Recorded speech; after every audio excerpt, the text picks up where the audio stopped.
everyone, it's Wednesday. I'm Shaniqua and this is News Round. Here's what's coming up for you today. The first ever movie to be filmed in space, and how sloths in the wild are being protected.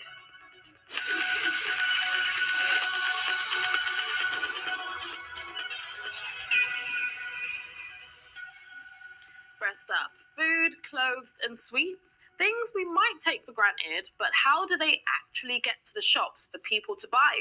Well, DeGraft has been looking into what supply chains actually are, how they work, and why it's a problem when they break down. So, you might have noticed that there have been some shortages of things recently, whether it's fuel at petrol stations, some items off the menu at restaurants, or some things at the shops. And that is because of problems with supply chains. Perhaps the best way to describe a supply chain is with these tasty but sugary treats. The way these delicious sweets get from raw ingredients into my mouth is broken down into a number of steps linked together in a chain like this. Ingredients are shipped to a factory to make the sweets. Workers then make and package up the sweets. The sweets are sent to warehouses ready to be shipped across the country. Lorry drivers collect packages and deliver them to the shops. Shops put them on their shelves so you can collect them. For you! So that is the supply chain. Normally, we never really think about how our things arrive in the shops or get delivered to our homes. They're just there, which shows the chain is working well. But if just one part fails, well then it has a huge effect on everything else.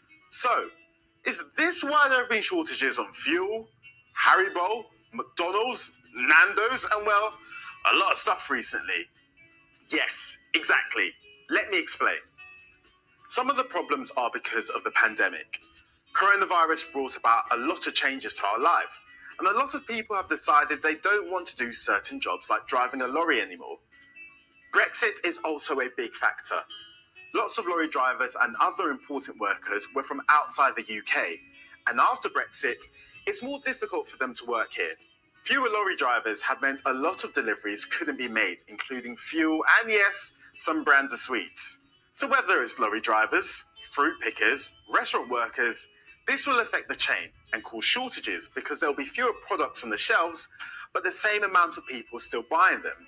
So there we have it. The supply chain is a process of creating a product and getting it to you, the customer.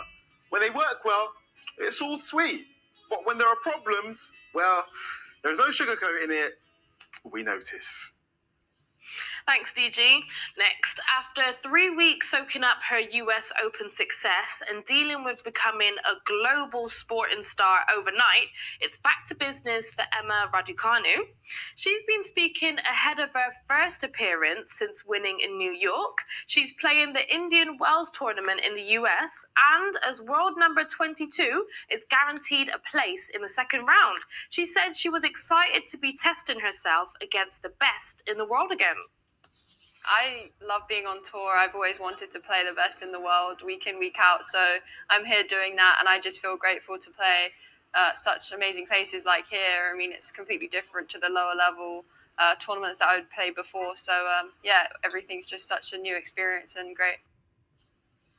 Next, lots of films are set in space, but what about a movie actually filmed in space? Well, this week, a film director and an actor have accompanied Russian cosmonauts to the International Space Station to make the first ever film to be recorded in space. They will only have 12 days to get all the footage they need for the film before heading back to Earth. Actor Tom Cruise and NASA have also been planning to make a film there, but the Russians beat them to it. And this is World Space Week, so we have lots of stories of space for you on our website and an epic space quiz, so why not log on and test your knowledge? Okay, we've been asking you about the language you use this week. It's after a ban on slang was brought in at a school in London. Kids there are not allowed to start sentences with basically or like, and can't use phrases like oh my days when they're writing or in classrooms. Magical Aesthetic Designer says it shouldn't be banned. We all use it, even the teachers, and that might be what we're used to. If it was banned at my school, I think nobody would like it. Starry Night agreed with the ban on slang, saying, "I think that the rules make sense for exams and written work because formal language is important." And Puppy Giraffe 234 says, "I think they should be told to think about what they're saying, but not ban it. It may be habit for some people, and lots of people who struggle with a stutter or anxiety might use these when public speaking." Thanks for your comments, and remember, you can always have your say online too. Okay, still to come this morning. The huge pumpkin winning prizes and a panda birthday celebration. Okay, time for your planet now, and Jenny has some good news about turtles, goats, and sloths.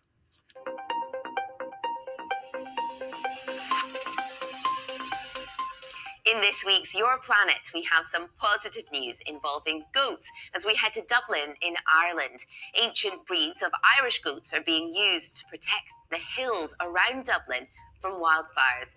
These bearded animals that are nearly extinct love to eat the highly flammable vegetation, and the local council hope that the grazing will hold back any wildfires and also help with the survival of the species.